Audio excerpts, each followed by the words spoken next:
Good morning leaders. మన wastage product వాడడం వల్ల ఇక్కడ సార్ వాళ్ళకి రిజల్ట్ వచ్చింది. గులాబ్ తోటకు మనం వాడింది కూడా ఏదంటే అగ్రిమాస్, అగ్రిగోల్డ్, A2 యూమిక్ ఇవ్వడం జరిగింది.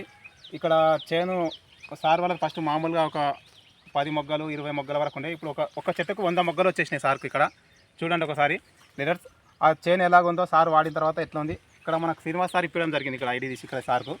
అయితే ఈ చేను ఎట్లుందో రైతు ద్వారా తెలుసుకుందాం. మైపాల్ సార్ కదా సార్, చెప్పండి సార్ ఎట్లుందో. ఫస్ట్ మనం ఇంత లిక్విడ్ వాడకముందు ఒక 8 కిలోలు 7 కిలోలు అయ్యేది రోజు. ఇప్పుడు ఒక 25 కిలోల నుంచి 30 కిలోల మధ్యలో వస్తుంది. ఈ వెస్టేజ్ నాకు ఫస్ట్ తెలియదు వాడదామని, ఇక సార్ వాళ్ళు చెప్పినందుకు ఒకసారి వాడి చూద్దామని వాడిన. రిజల్ట్ అయితే నాకైతే చాలా మంచిగా వచ్చింది. అంతకుముందు ఇట్లా లేకుండా ఒక చెట్టుకున్న పువ్వులు సగం సార్కు వస్తుండే, సగం వరకు వస్తుండే. ఇప్పుడు అదే ఒక చెట్టుకు వచ్చేసినాయి ఇప్పుడు అన్ని పువ్వులు. కానీ కోప్ మంచిగా ఉంది, ఇలా రిజల్ట్ అయితే మంచిగా వస్తుంది సార్ అంటే ఇప్పుడు వేరే వాళ్ళు వాడొచ్చా? ఇది వేరే 100% వాడాలి, మంచిగా రిజల్ట్ అయితే రిజల్ట్ కంపల్సరీ వస్తుంది. మీకు ఫస్ట్